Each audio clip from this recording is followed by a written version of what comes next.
శత్రువుకు అపజయము. గమనించవా, ప్రార్థించవా,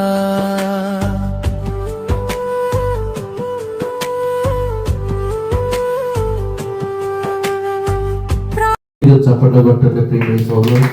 దేవుడికి మహిమ ఘనత ప్రభావం కలుగునుగాక. కూడి వచ్చిన దైవ బిడ్డలందరికీ క్రీస్తు నామములో వందనాలు. దయచేసి నేను చెబుతున్న మాటలను జాగ్రత్తగా వినాలి ప్రియులారా. ఇప్పుడు వాతావరణం చాలా బాగలేదు కాబట్టి సైకిల్ దొక్కేవాళ్ళు, రిక్షా దోలేవాళ్ళు, ఆటో దోలేవాళ్ళు, టాటర్ దోలేవాళ్ళు, కారు దోలేవాళ్ళు, బస్సు దోలేవాళ్ళు, లారీ దోలేవాళ్ళు, బండ్లు తోలే ప్రతి ఒక్కరు కూడా తెల్లవారుజామున కొద్దిగా జాగ్రత్తగా తోలాలని ఒక దైవ సేవకులుగా మీ మంచిగా చెబుతున్నాను. ఎందుకంటే ఈ మనస్సుకి చాలా యాక్సిడెంట్లు అవుతుంది. చాలా మంది మరి నష్టపరుచుకుంటున్నారు కాబట్టి ప్రయాణాలకి టైం అవుతుందని, అర్జెంటుగా వెళ్ళాలని ఆత్రంతో ఆలోచించకుండా, నిదానమే ప్రధానం లేకుండా ఈ స్పీడ్ పోవటం వల్ల ఈ మనసులో ఏమి మన ముందు ఏముంది అనేది కానట్లేదు. కాబట్టి చాలా యాక్సిడెంట్లు అవుతుంది. చాలా మరి ప్రియులారా అల్లార మధ్యలో 4 కార్లు యాక్సిడెంట్ అయింది ప్రియులారా మనసు వల్ల. కాబట్టి జాగ్రత్తగా ఉండాలని మీ మంచిగా చెబుతున్నాను. ఈ వీడియో చూస్తున్న మీకు కూడా మీ మేలు కోసం చెప్తున్నాను కాబట్టి జాగ్రత్త ప్రియులారా. హల్లెలూయా, హల్లెలూయా. ప్రియమైన సహోదరి సహోదరులారా, ఈరోజు మనం చెప్పుకునే పాఠం ఏంటంటే యవనస్తుల గురించి.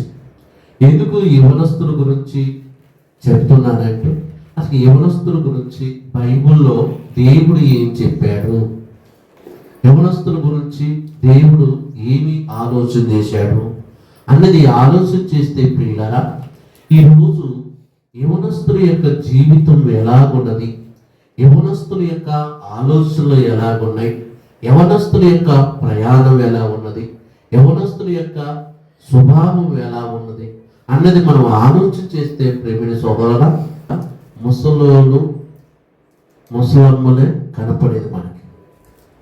ఇది పెన్సిల్ మీద కానీ, సమాధిలో కానీ, లేకపోతే రోడ్ల మీద పెన్సిల్ పెట్టి వీటిలో కానీ వీళ్ళు కనపడతారు వయసు ఎక్కువైన. కానీ ఈరోజు ఈ ముసలమ్మ కంటే ముసలం కంటే ఎక్కువగా ఎవరు పెన్సిల్ కనపడుతున్నాయి, ఎవరు ఫోటోలు కనపడుతున్నాయి, ఎవరు ఎక్కువ సమాధులు ఉన్నాయి అంటే యవనస్తులు ఉన్నాయి. యవనస్తులు ఎలాంటి సమాధులు ఉన్నాయంటే లవ్లో పేలేయనని ఆత్మహత్య చేసుకుంటున్నాడు. రెండోది పరీక్షలో పాస్ కాలేదని ఆత్మహత్య చేసుకున్నాడు. అమ్మ సెల్ ఫోన్ కొనిలేదని ఆత్మహత్య చేసుకున్నాడు. ఇంకొకడు నాన్న నాకు బైక్ కొనిట్లేదు ఎందుకని నేల ట్యాంక్ ఎక్కి దూకి చచ్చిపోయినోడు కూడా ఉన్నాడు. ఇలా పోతే ప్రేమిని సహోదరులారా, ప్రతి దానికి కారణం వెతుకులాడుకొని, ప్రతి దాన్ని అర్థం చేసుకోకుండా, ప్రతి దాన్ని ఆలోచించకుండా యవనస్తులు యవన బిడ్డలు చచ్చిపోతున్నారు. ఇక కొంతమంది ఎన్నో కారణాలుగా, ఎన్నో విధాలుగా, ఎన్నో రకాలుగా యవనస్తులు యవన బిడ్డలు, పురుషులు స్త్రీలు చచ్చిపోతున్నారు పిల్లలు. దేవుడు మంచి భవిష్యత్తునిచ్చాడు. దేవుడు మంచి భవిష్యత్తునిస్తే భవిష్యత్తుని అర్థం చేసుకోకుండా, మంచిగా బతకాలనే ఆలోచన లేకుండా ఇలా యవనస్తులు వీటి కోసం చచ్చిపోతుంటే, ఇక కొంతమంది యవనస్తులు ఎలాగున్నారంటే మందు తాగి తాగి అవ్యాలని ఖరాబై చచ్చిపోతున్నారు. ఇక కొంతమంది అమ్మరేసి కైని వేసి ఏమంటే లోన ఉన్న ఊపిరితిత్తులని ఇలా చచ్చిపోతున్నారు. ఇక కొందరేమో కళ్ళు తాగి తాగి తాగి తాగి కుటుంబం విలువలు ఏంటో తెలియకుండా చచ్చిపోతారు. ఇక కొంతమంది తాగి తాగినోడు ఏమవుతాడంటే పిల్లలు ఇట్లా పిల్లలు ఇట్లా ఎందుకు నా బతుకని కూడా చచ్చిపోతున్నాడు. చూడండి, మనిషి ఎన్ని విధాలుగా కారణాలు ఎత్తులాడుకుంటున్నాడు చూడండి. వీటన్నిటి మాయలో పడిపోతున్నాడు మనిషి. ఈ రంగుల లోకాన్ని చూసి, ఈ ప్రకృతిని చూసి, ఈ ప్రకృతిలో ఉన్న రంగులు చూసి మనిషి మురిసిపోతున్నాడు. నేను అనుకుంటుంది సాధించలేకపోతున్నాను, నేను అనుకుంటున్న కోరిక నెరవేర్చలేకపోతుందని తనకు తానే ఆలోచన చేసుకొని తనంతకు తానే నా జీవితం వేస్ట్, నా బతుకు వేస్ట్, ఇక బతకటం అనవసరం అని ఈరోజు పిల్లరా మనిషి తొందరగా దేనికి ఇదైతున్నాడంటే చచ్చిపోతే పరిష్కారము అనుకుంటున్నాడు. ఇక ఇలా కొంతమంది ఉంటే, కొంతమంది ఎలా ఉన్నారంటే పిల్లరా మనందరూ తెలిసిందే పిల్లరా, మన వీడియో కూడా చూసిన వార్త చూస్తున్నాం. తండ్రి ఆటో తోలుతున్నాడు, తల్లి ఇంటి పని చేసుకుంటుంది, కొడుకు ఒక్కతే బిడ్డ. ఆ తండ్రి ఇక్కడికి వచ్చి నాన్న నాకు బండి కొనిస్తావా లేవా లేకపోతే నేను చస్తానని మొద్దుకుంటే 3 రోజులు అన్నం తినకపోతే ఆ కొడుకు కోసం అన్నం తినట్లేదని అప్పు చేసి తెచ్చి 2,50,000 బండి కొనిస్తే 3వ రోజు ఆ బండి వేసుకుని పోయి భయంకరమైన యాక్సిడెంట్ చేసి కొడుకు చచ్చిపోయాడు, బండి పనికి రాకుండా అయిపోయింది. ఇలా మా నాన్న ఎందుకు మరి నాన్నని తల్లిని అర్థం చేసుకునే కొడుకులు ఉన్నారా? తల్లిని తండ్రిని అర్థం చేసుకునే బిడ్డలు ఉన్నారా? అర్థం చేసుకొని ఆలోచించేవారున్నా నేను అనుకుందే సాధించాలి, నేను చెప్పిందే జరగాలి, నేను పట్టింది వదలను అని అలాగే ఉండిపోతుంటే ప్రకృతి ఏం చేసింది, దేవుడు ఏం చేస్తాడు, కన్న తల్లిదండ్రులు ఏం చేస్తారు? అవునా కదా? అప్పుడే చెప్పాడు తండ్రి, నాన్న మనం ఆటో దోరుకుంటేనే అన్నం ఇల్లు వెళ్ళిపోతుంది, అన్ని లక్షల రూపాయలు చిన్న బండి కొనిస్తున్నాను కానీ ఇలా నాకు నచ్చింది కావాలి. నా పెడుసు కొత్త బండి తీసుకున్నాను, నేను కూడా కొత్త బండి తీసుకోలేదు. తీసుకునేవాడు బాగుపడడా? కంటికి కనపడనే కన్నుమరుగైపోయింది తన జీవితం. ఇలా బైక్ మీద యాక్సిడెంట్ చేసి చనిపోయిన వారు ఉన్నారు, ఆటోలో వెళ్ళి యాక్సిడెంట్ చేసి చనిపోయిన ఉన్నారు. తెలిసిపోయినారు. ఎవరి దొరికిందండి? మా మామయ్య అండి ప్రియులారా. మా అమ్మ తాడ చిన్నోడు, అందరికంటే చిన్నోడు. మా అమ్మ మొత్తం 4 అక్క చెల్లెలు. షగల్సో సినిమా పోయిండు ప్రియులారా. మదిరా ఆతుకూరు రోడ్లో వచ్చేటప్పుడు ఆగున్న లారీ గుద్దితే ప్రేమిసోలరా ఆటో టప్పాస్ అయిపోయిందండి. ఇవాళ మ్యారేజ్ కుదిరింది మా మామయ్యకి, ఆటో అప్పాస్ అయిపోయిందండి. పొలాలు ఉన్నాయి, ఇల్లులు ఉన్నాయి, అన్నిటికన్నాయి, కానీ మనిషి మాత్రం ఆ మనిషిని ఎలా తీసుకుంటే సార్ గడ్డపాలతో శరీరాన్ని తీసుకొచ్చారు. అంత చీరకలు అయిపోయింది. హాస్పిటల్ పోతే ప్రేమి సోదరా ఎప్పుడు నేను చనిపోయిన వాళ్ళు యాక్సిడెంట్ తొందర చూడలేము. ఎందుకంటే నాకేమనిపించింది అంటే వాళ్ళే గుర్తుకొస్తుంటారు ఊరికే. ఇక వాళ్ళ మా మామిని చూడాలని అంత పోయాను ప్రేమి సోదరా. 5 నిమిషాలు మొత్తుకున్నట్ట హాస్పిటల్లో, నన్ను కాపాడంటే కాపాడిన రక్తమ్మడు. చూడండి ఇలా ఆదివారం అయింది, ఒక్క డాక్టర్ కూడా లేదు. 5 నిమిషాల ముందు ఉంటే ఆ రక్తం పోతుంటే కడితే ఆగిపోయేది, బతికేడే అనిపించింది. ఇలా 4 అలాగే ఆటోలో వెళ్ళిపోయి 4 చనిపోయారు. ఇలా ఎన్నో కారుతో పోయి చనిపోయిన వారు, బస్సులోకి వెళ్ళి మరణానికి ఎక్కడ గ్యారెంటీ ఉంది? 5 అడుగులు అందరికన్నా గ్యారెంటీ ఉందా? అందుకనే తల్లిదండ్రులు ఎప్పుడు మంచి చెప్తారు, పిల్లగాలకైనా బిడ్డలకైనా మంచి చెప్తారు. ఈరోజు చూడండి ఎక్కువగా ఎందుకు ఈరోజు కూడా ఎందుకు తల్లిదండ్రులు మాట్లాడలేదంటే సెల్లిపోన్ సెల్లిపోన్కి మాట వింటారు కదా, తల్లిదండ్రుల మాట పొరపాటు. ఈ సెల్లులో మూతి పెట్టిండు, వీడు ఏం చదువుతుండో అని తండ్రి కళ్ళు ఖరాబ్ అయింది, చదువు ఖరాబ్ అయింది, లైఫ్ ఖరాబ్ అయింది అని తల్లి వచ్చి సెల్లిపోన్ తీస్తే ఇక ఎక్కలే కోసం నేను వెళ్ళిపోతా ఇంట్లో నుంచి. బెదిరియటం ఈరోజు ఎంతమంది బెదిరియటం. అరే అవి చూడటం వల్ల నీకు ఏమైనా ఉపయోగపడుతుందా? వాటిలో మూతి పెట్టడం వల్ల ఉపయోగపడుతుందా? ఈరోజు ఎంతమంది రండి పట్టుబడి 10 సంవత్సరాల 3-4 కజులు మారుతుండే. ఎందుకు? పళ్ళు పనిచేయట్లా, కళ్ళ మీద పొరలు వస్తున్నాయి, మస్కులు వస్తున్నాయి. ఎందుకు? ఊరికి సెల్లో మూతేనే. చదువు మీద అరే ఇప్పుడు తల్లిదండ్రులు ఎంత చదువు లేకనే ఎంత కష్టపడుతున్నారు. అని మీరే మంచి చదువుకోవాలి, ప్రయోజకులు కావాలి, మంచి పేరు తెచ్చుకోవాలి అని చెబుతుంటే అది కాదు నా ఫ్రెండ్స్ ఐఫోన్ కొన్నా, నువ్వు కూడా ఐఫోన్ కొనవా? తిట్టడానికే భోజనం లేదు. ఇది నచ్చిన బట్టలు కావాలి, నచ్చిన కటింగ్ కావాలి, నచ్చిన బైక్ కావాలి, నచ్చిన కూర కావాలి, నచ్చిన ఫుడ్ కావాలి. మరి నా తల్లి ఏం చేస్తుండు, నా తండ్రి ఏం చేస్తుండు, మన స్థితి ఏంటి, మన పరిస్థితి ఏంటి అన్న ఆలోచన చేస్తున్నా, పొరపాటున ఆలోచన చేయడం. మళ్ళీ ఇంటికి రీఛార్జ్ అయిపోతే బెదిరియటం. తల్లిదండ్రులు రీఛార్జ్ చేస్తావా చేయవా? చేయకపోతే ఇంట్లో వచ్చి వెళ్ళిపోతారు. తల్లిదండ్రి అటు పొరుగుకి తట్టుకోలేక ఇటు ఇంట్లో డబ్బులు లేక ఎంతమంది ఆత్మహత్య చేసుకున్న లేదు తల్లిదండ్రులు. కొడుకులు చెప్పలేక బిడ్డలు చెప్పలేక ఎంతమంది చచ్చిపోయిన వారు లేరు. నా తల్లి ఎంత కష్టపడుతుంది, ఎంత ఈ రోజులు అంటే ఇప్పుడు మిషన్లు చేయడం, ఒకప్పుడు ఏమంటే బట్టలు ఉతుక్కోవాలన్నా కట్టెలు జరుపుకొచ్చుకోవాలన్నా ఎంత కష్టం, ఎంత ఇబ్బంది. ఈ రోజు చూడండి, ఇప్పుడు ఆన్లైన్ ఆర్డర్ పెట్టి భోజనం వస్తుంది ఇంటికి. ఆ భోజనం వస్తుంది, డబ్బులు ఇంటి నుంచి వస్తుంది, ఎంత శవడగారితో వస్తుంది, ఎంత కష్టపడుతూ వస్తుంది.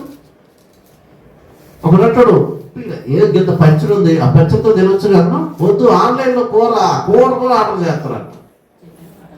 ఇంక అందుకే కొందరు రోగాలు వచ్చి చచ్చేది మరి. అంతేగా ఈ ఏమంటే మన ఇంట్లో ఏ పచ్చడి టేస్ట్ ఉండేది. ఈరోజు నిజంగా అండి నేను చెబుతున్నానుగా, 99% తల్లిదండ్రి అర్థం చేసుకోలేని బిడ్డలు కొడుకులు ఉన్నారు. కొంతమంది ఉన్నారు మంచోళ్ళు, మా నాన్న కష్టపడుతున్నాడు, మా అమ్మ కష్టపడుతుంది, ఉన్నా లేకుండా సర్దుకొని పోదాం, ఉన్న బట్టలతో సంతోషంగా ఉందాం, ఉన్న భోజనంలో సంతోషంగా ఉందాం, ఉన్న పూలతో సంతోషంగా ఉందాం, ఉన్న జీవితంలో సంతోషంగా ఉందాం అని అర్థం చేసుకునే బిడ్డలు ఉన్నారు, కొడుకులు ఉన్నారు. ఇక అర్థం కాని వాళ్ళు ఏమంటారు, మూర్ఖులు అంటారు. ఏమంటే తల్లిదండ్రులు ఏడ్పించినోడు బాగుపడతాడా, చరిత్రలో బాగుపడ్డా, వాడికి నచ్చిన పూలు కొనియాలి, నచ్చిన బట్టలు. ఏమంటే 100 రూపాయలు ఇచ్చి కటింగ్ చేయించుకున్నారంటే ఇది బుట్ట చుట్టూరు కటింగ్ చేసుకున్నారు, బుట్ట మీద వచ్చినట్టు వస్తున్నారు. ఏంటంటే మేకాల చుట్టూ మేసి ఆ మెయినట్టుగా ఉంది. అంతేగాండి ఈరోజు అంటే అదే అంటే ఆ సినిమా యాక్టర్ స్టైల్ వాడు గేట్ ముందు కొన్ని రాలేడు. అసలు వాడి తలకాయ చూసి వాడి కటింగ్ చూసి నువ్వు కటింగ్ చేసుకోవటం ఏంది? ఈరోజు యవనస్తులు మరి చదువుతున్నారు. ఈ చదువు మరి ఎండాకాల చదువు వానాకాల చదువుగా నాకు అర్థమే కాదు. చదువు సంస్కారం నేర్పిద్ది అంటారు, కానీ ఈరోజు చదువు ఏం చేస్తారంటే కొంతమంది చదువు మీద ఆ యొక్క జ్ఞానం లేకపోవటం వల్ల ఏం చేస్తారంటే సార్ ఈ టచ్ పోస్ట్ కనెక్ట్ చెయ్యి, ఏమండి అవునా కదా. అప్పుడప్పుడు అంటాడు ప్రియుడు, మా తెలిసినోడు అంటాడు, మీరు ఇక్కడ కండలేదు కానీ ఈ ఫోన్ 24 గంటలు మూతే పెడతారంటారు. మీరు ఇక్కడ కండలేదు, అన్నం తింటారంటే ఫోన్లో మూతే, అన్నం తినేటప్పుడు కూడా ఫోన్లో మూతే, పడుకునేటప్పుడు కూడా ఒకరు పేరు చెప్పలే కానీ ఒకసారి వండుకుంటాం. వీడు ఇంత తొందరపడి ఏదో చూస్తే చెద్దరు కప్పి సెల్లు చూసుకుంటే సెల్లు ఎయిర్ పోస్ట్ పెట్టుకొని చూస్తాడు. అసలు ఎట్ట చూస్తేనే కళ్ళు పోతుంది. వీడు చెద్దరు కప్పి అంత నటన ఎందుకు, అంత నటించే బతుకెందుకు? నాకు అప్పుడప్పుడు ఈ కళ్ళు పోతే అర్థమైంది, కళ్ళు పోతే అర్థమైంది. కళ్ళు లేని వాళ్ళు ఎంత బాధపడుతున్నాను. అక్క నన్ను ఆడదా చేసుకో, అన్నయ్య నన్ను ఆడదా చేసుకో, రోడ్డు దాటి ఇటు కర్ర కొట్టుకుంటూ వస్తుంటే ఎంత బాధ అనిపించింది మనకి. మనం ఎంత బాధపడుతున్నాం. అయ్యో పాపం చక్కగున్నాడు, కళ్ళు లేకున్నాడు, అయ్యో చక్కగున్నాడు, చూపు లేదు, ఏ అన్నది లేదు తెలియదు, ఏ బట్టలు వేసుకునేది తెలియదు, వాళ్ళ అమ్మ ఎట్టుండిదో తెలియదు, వాళ్ళ నాన్న ఎట్టుండిదో కూడా ఎంత భయంకరమైన పరిస్థితి. నువ్వు మాత్రం శ్రద్ధలు కప్పి సెల్లుపోను మూతి పెట్టి సెల్లుపోను మన ఫోక్స్ అంతా ఏర్పడుతుందా, కళ్ళ మీద పట్టట్లేదా? దేవుడి కళ్ళు ఎందుకు ఇచ్చిండు, చక్కగా కళ్ళు ఎందుకు ఇచ్చిండు? నువ్వు పని చేసుకోవాలి, ప్రయోజకుడు కావాలి, ఆయన బైబుల్ చదవాలి, పాటలు పాడాలి, ఆయన సాక్షి ఉండాలనే కదా. ఈరోజు యవనస్తులు పిడిగారా చూస్తుంటే వార్తల్లో, పేపర్లో, వాట్సాప్లో, స్టేటస్లో చూస్తుంటే అసలు ఎంత యవనస్తులు పాడైపోతున్నారా అనిపిస్తుంది. ఈరోజు చెల్లిపోలో స్టేటస్ చూడండి, ఎప్పుడైనా అమ్మ నాన్న ఫోటో పెట్టుకుంటాడు, పొరపాటు పెట్టుకోడు. సినిమా యాక్టర్ వాడు వచ్చి బో పెడతారా, సినిమా హీరోయిన్ ఫోటోలు పెడతారు స్టేటస్ కానీ ఫోటో, వాట్సాప్కి ఇంకా ఫోటో కూడా అదే, డిపి కూడా అదే. ఒక్కడు వచ్చి బో పెట్టడం. మన వార్డ్ నెంబర్ వచ్చారు రూపాయి నీకు వార్డ్ నెంబర్ చూడు ఎంతరండి మనకి పిల్లనుకోలే ఎంత పార్టీలు పిచ్చి, సినిమా యాక్టర్ అంటే పిచ్చి, సీరియల్ అంటే పిచ్చి, యాక్టర్ అంటే పిచ్చి, బట్టలు అంటే పిచ్చి.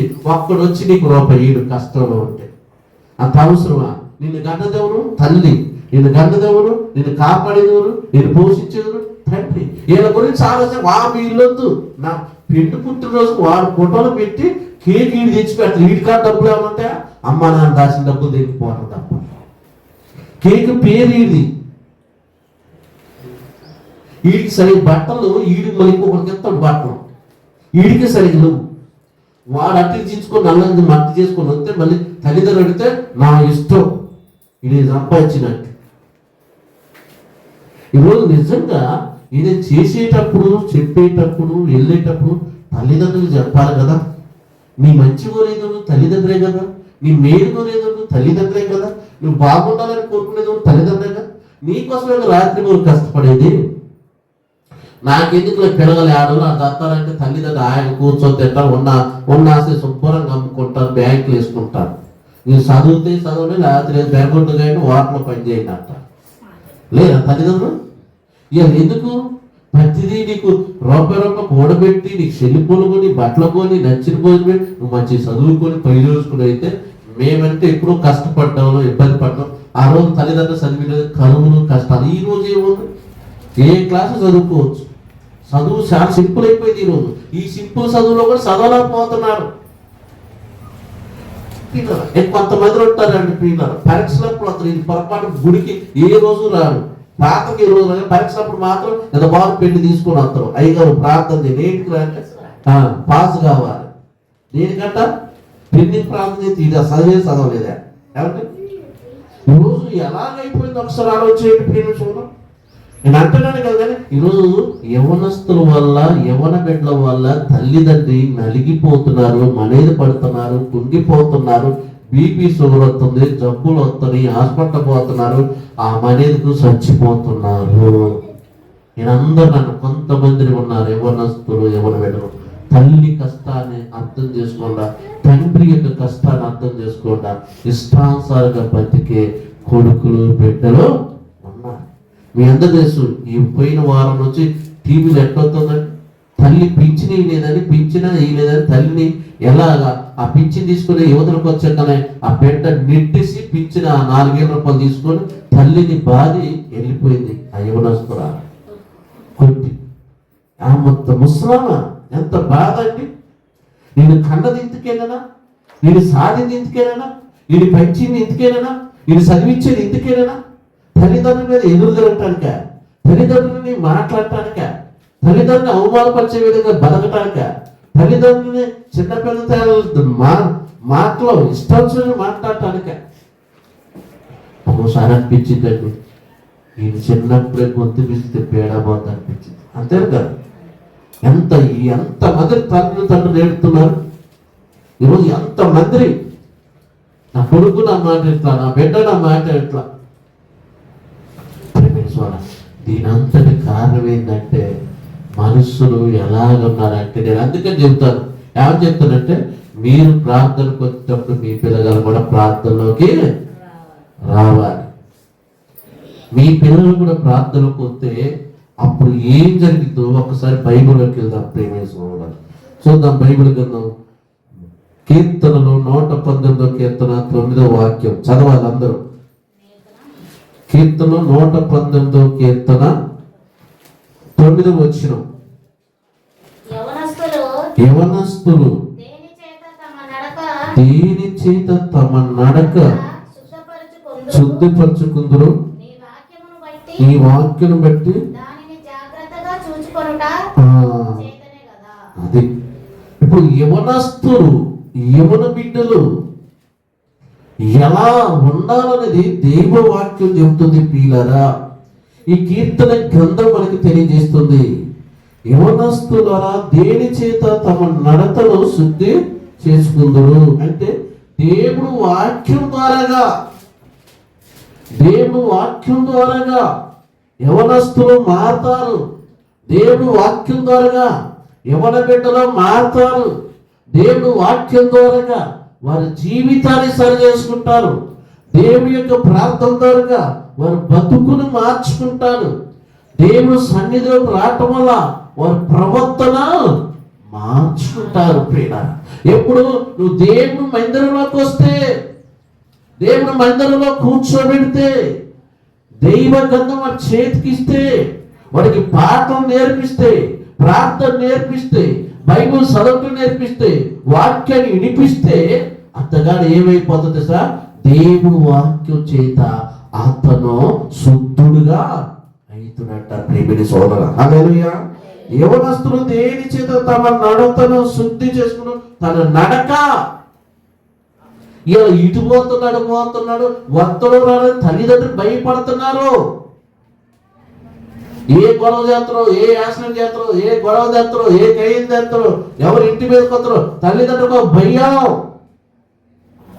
ఈరోజు ప్రేమేశ్వర యవనస్తుల గురించి దేవుడు ఎంత చక్కగా చెప్తాడంటే, ఇదిగో నీలో చెడు అలవాట్లు రాకుండా ఉండాలంటే, నీలో చెడు స్వభావం ఉండకుండా ఉండాలంటే, నువ్వు వ్యసనాలకి బానిసగా కాకుండా ఉండాలంటే, నువ్వు చెడు అలవాట్లకి లోబడకుండా ఉండాలంటే దేవుడు వాక్యం నీ హృదయంలో ఉంచుకోవాలి. దేవుడు సన్నిధిలోకి నువ్వు రావాలి. ప్రియులారా, ఈరోజు ఎంత మంది వారు చెడిపోతున్నారు ఒక్కసారి ఆలోచన చేయండి. ప్రియులారా, ఎంత మంది యవనస్తులు ఆగమైపోతున్నారు ఒక్కసారి ఆలోచన చేయండి. ప్రియులారా, ఈరోజు ఎమ్మలని, కైని అని, గుట్టక అని, బీరని, కళ్ళని, ఇసుకి అని, బ్యాండ్ అని ఎంత విచ్చలవిడిగా చచ్చిపోయినా తాగుతుండ్రు, పెళ్లి రోజైనా తాగుతుండ్రు, పుట్టినరోజైనా తాగుతుండ్రు. ఈ తాగులకి ఏదైనా ఒక కార్యక్రమే. చచ్చిపోయినోడని బాధ లేదు, బాధలో ఉన్నాడు కాబట్టి మందు తెచ్చుకుని తాగుతున్నట్టు, సంతోషంగా ఉన్నాడు కాబట్టి సంతోషంగా ఉందా. ఇది తాగులకి ఏదీ లేదు. చచ్చిపోయినా తాగుతున్నాడు, ఇది సంతోషంగా ఉన్నా తాగి ఆరోగ్యం ఖరాబ్ చేసుకున్న ఎంతమంది లేరు. మన అప్పుడప్పుడు చోట్ల టీవీలో రేఖ 2 గాజులు అమ్ముకుందంట. ఏంటి అమ్ముకుందంట? 2 దవల్లో అమ్మ తినేటప్పుడు ప్యాకెట్ మీద ఉండదా, ఆ ప్యాకెట్ మీద ఉండదా, సిరీలు తాగేటప్పుడు అట్ట మీద ఉండదా, బీడీ తాగేటప్పుడు దాదా, ఇది ఇట్ట తాగుతుడు పదలు రింగులు తిప్పుతున్నట్టు. అది పోయి నిన్ను తిప్పుతుంది వాళ్ళకే. చేతులు, కాళ్ళు ఈరోజు ఏ విధంగా అవయాలు ఖరాబ్ గట్ల, ఊపిరితిత్తులు ఖరాబ్ గట్ల, కిడ్నీలు ఖరాబ్ గట్ల. కిడ్నీలు అంటే మనం తినే అన్నాన్ని అంతా కరగదీసేది ఏంటిది? కిడ్నీలు. ఆ కిడ్నీలు ఎట్టుంటే మనకు తెలుసా? తెలియదు. కానీ మనం ఎంత మంచుకోలేదు, ఎంత తింటాం, ఒక ముద్ద ఎగస్ట్రా తింటాం, కానీ ఎంత కరగదీయాలి, పేగులు ఎంత పని చేయాలి, లివర్లు ఎంత పని చేయాలి, కాల్చేలు ఎంత పని చేయాలి. అవునా కదా? మన దాకా సంక్రాంతి పండుగలో మనం ఏం చేసినామంటే మిల్లికడి చేసిపోయాం. బియ్యం ఎట్ట దంచింది పిండి మిల్సిలో అయితే మరి మనం తినేది ముక్కలు చెక్క ముడుసు కూడా తీసిపెట్టాం. ఏది తీసిపెట్టాం మనం? మరి కిడ్నీలు ఎంత పవర్ అయ్యి. అవునా కదా? మన ఏస్ట్ అంతా ఏమంటే డౌన్లోడ్ చేయాలంటే దానికి ఎంత కష్టం. Uploading, downloading. దేవుడు మన అవయాలు ఎంత బాగా పెట్టాడు చూడండి. దీంట్లో మన ఈ చెత్త పనికిరాంది. కొంతమంది 3 రోజులు పెట్టుకుంటారు పీజులు, 3 రోజులు పెట్టుకుని కూడా పక్కింట పొరపాటు 3 రోజులు తిని మోషన్సే. ఈ మోషన్స్ చేసుకుని మనం వచ్చి ప్రార్థన చేయగలరు. నేనేం చేస్తా? చేసిందే తప్పు. ఏమంటే సర్దుకోవడం జరుగుతుందని అందరూ చెప్తున్నారు, మరి ఇప్పుడు కూడా చెప్తుంది. ఈరోజు ప్రేమేశ్వరురా, మనం ఆరోగ్యంగా ఉండాలంటే మనం బైబిల్లో కొన్ని పాటించాలి. ఈరోజు యవనస్తులు ఎక్కువగా వాక్యం లేకపోవటం వల్లే, భయం లేకపోవటం వల్లే, తల్లిదండ్రులకు లోబడపోవటం వల్లే వాళ్ళ జీవితాన్ని ఖరాబ్ చేసుకుంటున్నారు. వారికి ఉన్న మంచి లైఫ్ని ఖరాబ్ చేసుకున్నారు, వారికి ఉన్న భవిష్యత్తుని కూడా ఖరాబ్ చేసుకుంటున్నారు. ఇప్పుడు తల్లిదండ్రుల కన్నా మంచి పేరుందా, బంధువుల కన్నా మంచి పేరుందా, స్నేహితుల కన్నా మంచి పేరుందా, చుట్టాల కన్నా మంచి పేరుందా? ఏంటి మీ అబ్బాయి ఇందా డ్రెస్ ఏంటి, మీ అబ్బాయి ఇందా కటింగ్ ఏంటి, మీ అబ్బాయి ఇందా ప్రవర్తన ఏంటి, మీ అబ్బాయి ఇందా నడక ఏంటి, మీ అబ్బాయి ఇందా సూపులు ఏంటి, మాట్లాడటం రాదని తల్లిదండ్రులను అడుగుతుంటే ఆ తల్లిదండ్రులు తలెక్కడ పెట్టుకోవాలి? ఎలా పెంచినవాడి నీ బిడ్డని, ఎలా పెంచావని నీ కొడుకుని అని అడుగుతుంటే మనం ఎక్కడ తలదించుకోవాలి? ఈరోజు ప్రియులారా, మనం ఏమనుకుంటాం అండి? ఏమండి ఏది ఏమైనా నా కొడుకు, నా బిడ్డ నాకు ఆస్తి అంటే వాళ్ళ కోసమే నేను కష్టపడుతున్నానండి, వాళ్ళ కోసమే రూపాయలు సంపాదిస్తున్నానండి, వాళ్ళ కోసమే ఈరోజు కూర ఉండి కోసం సిద్ధి ఉండి కూడా పచ్చడి తింటున్నానండి. ఎందుకు? వాడి కోసమే వాడే చెడిపోతున్నారు, మరి వాడే ఆటలైపోతున్నారు, వాడే పతనానికి దగ్గరైతున్నాడు. ఎవరు మాటించుడు, ఎవరికి లోబడుతుడు, ఎవరికి ఇదేది కలిగి ఉంటాడు, ఎవరు చెప్తే మారుతాడంటే దైవ గంధం చెప్తుంది. ఈరోజు ప్రేమిని సోదరులా, ఎందుకంటే ఎంతో తల్లిదండ్రులు కన్నీరే వారి యొక్క జీవితంలో కనపడుతుంది. ప్రియులారా, ఎందుకు తెలుసా? దేవుడు వాక్యం ఆ మాట ఎంత బాగుంది చూడండి. యవనస్తులారా, దేని చేత తమ నడకని శుద్ధి చేసుకుందరు? నీ వాక్యాన్ని బట్టి, దేవుడు వాక్యాన్ని బట్టి. ఈరోజు చక్కగా ప్రార్థనకు వచ్చి యవనస్తులు చూడండి అంటే వాళ్ళ బట్టలు కానీ నేను ప్రియులారా వాళ్ళ బట్టలు కానీ వాళ్ళ మాటలు కానీ వాళ్ళ ప్రవర్తన ఎంత చక్కగా ఉండిందండి, చాలా చక్కగా ఉండింది పిల్ల. నిన్న వరంగల్లో యవనస్తులు కూలీలు జరుగుతుంటే మన ఇక్కడ ఈ కాలం నుంచి పోయారు పిల్లరా. ఈ కాలం నుంచి పోయిన వాళ్ళు నా ఆటో ఎక్కారు పిల్లరా, ఒక 6 పిల్లరా. ఎక్కడికి పోతున్నారంటే వరంగల్ పోతుంది. ఎందుకంటే యవనస్తులు కూలికి అయ్యారన్న వాళ్ళ బట్టలు వాళ్ళ మాటలు వాళ్ళ విధే చూస్తే తల్లిదండ్రులకు దండం పెట్టు చప్పించిందండి. పెంచితే ఇలా పెంచాలి. వరంగల్ పోతున్నారు వాళ్ళు యవనస్తులు కూడెక్కి. ఎందుకు? వాళ్ళు వాక్కులు వెతుకుతున్నారు, దేవుడు మందిరంలో వెతుకుతున్నారు, దేవుడు సంఘంలో వెతుకుతున్నారు. అలా పెంచే తల్లిదండ్రులు. మనమేమో వాడు చిన్న పిల్లగాడండి, చిన్న పిల్లగాడే పక్కింటి నిప్పు పెట్టేది, చిన్న పిల్లగాడే, చిన్నప్పుడే మనం వంచాలి. ప్రియులారా, దేవుడు వాక్యం ఎంత చక్కగా మనకు చెప్తుందో. ఇంకొక మాట చూసుకుందాం ప్రియులారా. 1 తిమోతి పత్రిక 4:12 చూడండి ప్రియులారా.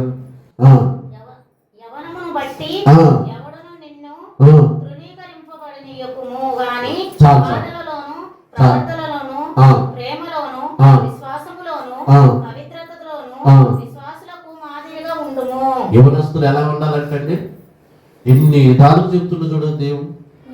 యవన బిడ్డలు ఎలా ఉండాలంట? నేను ఎవరు తొలికరింపుకొని ఉండాలంటే నువ్వు ఎంత జాగ్రత్తగా ఉండాలి? అవునా కదా? నీ మాటలు ఎంత జాగ్రత్తగా ఉండాలి, నీ ప్రవర్తన ఎంత జాగ్రత్తగా ఉండాలి, నీ బిహేవియర్ ఎంత జాగ్రత్తగా ఉండాలి, నీ క్యారెక్టర్ ఎంత జాగ్రత్తగా ఉండాలి, నువ్వు నడిచే నడికి ఎంత జాగ్రత్తగా ఉండాలి, నీ నోటి గుట్ట వచ్చే మాటలు కూడా ఎంత జాగ్రత్తగా ఉండాలి. ఈరోజు ఎందుకు ఈ వాక్యం మనకి నేర్పిస్తుందంటే యవనస్తులు ఎలా ఉంటున్నారు, యవన బిడ్డలు ఎలా ఉంటున్నారు ఒక్కసారి ఆలోచించండి ప్రియులారా. మనల్ని వెతుకుతున్నప్పుడు, మనం బతుకుతున్నప్పుడు, మనం జీవిస్తున్నప్పుడు మన గురించి ఏమనుకుంటున్నారు, మన బట్టలు ఎలా ఉన్నాయి, మన కటింగ్ ఎట్టుంది, మన స్వభావం ఎట్టుంది ఆలోచించండి ప్రియులారా. నీ యవ్వనం బట్టి ఎవడను నేను తొలికిరెప్పుకున్నట్టు నీ మాటలు జాగ్రత్తగా ఉండాలి. తల్లితో ఏం మాట్లాడాలో, తండ్రితో ఏం మాట్లాడాలో జాగ్రత్తగా మాట్లాడాలి. నిన్ను కన్నది వాళ్ళే, నిన్ను పెంచేది వాళ్ళే, రూపాయి ఖర్చు పెట్టేది వాళ్ళే, నీ భవిష్యత్తుని కూడా ఆలోచించేది కూడా నీ తల్లిదండ్రులే. మరి వాళ్ళకాడ ఈ మాట పెడతామంటే ఈరోజు అనేవాళ్ళేరా? కొడుకులు బిడ్డలు నోటుకొచ్చి నల్ల ఏది పడుతుంది, అవునా కాదా? నా ప్రేమిని సోదరులారా, దేవుడు చాలా గొప్పడు, చాలా ప్రేమ కలిగిన వాడండి. నిజంగా ఈ రోజు వరకు కూడా మనల్ని కాపాడుతున్నాడంటే అసలుకే ఆ ప్రేమకి వంటండి వంట చాలా గొప్పడండి. అందుకనే బైబిల్ ఈరోజు మనకి నీకు నాకు నేర్పుతుంది, యవనస్తులు నేర్పుతుంది. నీ ప్రవర్తనలో ప్రేమ అంటే ఏందో తెలుసా? తల్లిదండ్రి నచ్చిన కూరని పెట్టినప్పుడే ముద్దు పెట్టడం కాదు. నా తల్లిదండ్రి ఏది ఫాదర్స్ డే మదర్స్ డే ఆ రోజు కేక్ తెచ్చి పెట్టి తల్లిదండ్రులకి మాసం తెచ్చి పెట్టడం కాదు. దాని పెళ్లి రోజు గ్రాండ్ చేయటం కాదు. 366 రోజులు తల్లిదండ్రులు మాటినోడే బాగుపడతాం. చరిత్ర ఉంది ఇది, నేను చెప్పింది కాదు. తల్లిదండ్రులు కాదన్నోడు పని ఏమైందంటే పందులు తినే పట్టుకొని పోయింది. చెప్తా, అది కూడా చూపిస్తాం. ఇక్కడ ఏం చెప్తుందంటే మళ్ళీ మీరు చదివిస్తా. ఎవరిని బట్టి ఎవరును నిన్ను తునీకరించుకున్నట్లు నీ మాటల్లోను, ప్రవర్తనలోను, ప్రేమలను, విశ్వాసంలోను, పవిత్రతలను విశ్వాసులకి మాదిరిగా ఉండాలి. విశ్వాసులకి మాదిరిగా అబ్బా వీళ్ళు ప్రార్థన పోతున్నారంటే ఏళ్ళ లెక్క నేను కూడా ఉండాలి అనేటట్టు ఉండాలి. వీళ్ళు పాటలు పాడుతున్నారంటే నేను కూడా నేర్చుకోవాలి. వీళ్ళు ప్రార్థన చేస్తున్నారంటే నేను కూడా ప్రార్థన చేయటం నేర్చుకోవాలి. వీళ్ళు చక్కగా మందిరానికి వెళ్తున్నారు, ప్రతి శుక్రవారం మందిరానికి వెళ్తున్నారు, ప్రతి ఆదివారం మందిరానికి వెళ్తున్నారు. అసలు దేవుడు ప్రార్థన అంటే వీళ్ళు వెనకబడిపోవట్లేదు ఏంటి? వీళ్ళకి ఎన్ని పనులు ఉన్నాయి కానీ పనులు పక్కన పెట్టారేంటి, ఎన్ని కార్యక్రమాలు పక్కన పెట్టి అసలు ప్రార్థన పోతున్నారు ఏంటి, అసలు ప్రార్థన పోవటం వల్ల ఏంటి, లాభం ఏంటి అని వాళ్ళు మన వైపు తేరి చూసే విధంగా మనం ఉండాలి పిల్లలు. మన మాటల్లో కూడా జాగ్రత్తగా ఉండాలి, మన ప్రవర్తన కూడా జాగ్రత్తగా ఉండాలి. విశ్వాసులకి మాదిరిగా మనము ఉండాలి పిల్లలు. ఇగో ఎప్పుడైనా గుర్తు పెట్టుకోండి, ఎవరినైనా మనం ప్రార్థన రామ్మా ప్రార్థన రామ్మా అని అనాల్సిన పని లేదు. ఎందుకంటే మనం బట్టి వాళ్ళు అట్టే వస్తారు. మనం నేను అడిగినకో ముందు నువ్వు చక్కగా ఉన్నావయ్యా అంటారు. నీదెందుకు బాల్ మనం చక్కగా ఉన్నప్పుడు ఎవరైనా పిలిచినా వస్తారు. అవునా కదా? హల్లెలూయా, హల్లెలూయా, హల్లెలూయా. ఈరోజు ప్రియమైన సోదరుడా, ఒక వ్యక్తి మారాలంటే ముందు ప్రార్థనకు వస్తున్న వ్యక్తి మారాలి. యవనస్తుల గురించి వాక్యం తెలియపరచబడుతుంది, పెద్దల గురించి తెలియపరచబడుతుంది. మన విశ్వాసానికి మాదిరిగా ఉండాలి. అంటే విశ్వాసులు అంటే ఎవరు తెలుసా? దేవుడికి కుమారులు కుమార్తెలు, దేవుడు పని చేసేవారు, దేవుని గణపరిచేవారు, దేవుడు కార్యక్రమంలో ఉండేవారు, దేవుడు పరిచయం చేసేవారు, దేవుడు సంఘంలో ఉండేవారు, దేవుడు మందిరానికి వచ్చేవారు, దేవుడు సువార్తను ప్రకటించేవారు, దేవుడు పాటలు పాడేవారు, దేవుడికి ప్రార్థించేవారు, దేవుడి కోసము అంత సాక్షులుగా నిలబడేవారే నిజమైన క్రైస్తవులు, నిజమైన విశ్వాసులు. ప్రియులారా, హల్లెలూయా, హల్లెలూయా, హల్లెలూయా. ప్రియమైన సహోదరుడా, మన విశ్వాసాన్ని కాపాడుకోవాలి. ఏం కాపాడుకోవాలి? విశ్వాసాన్ని కాపాడుకోవాలి.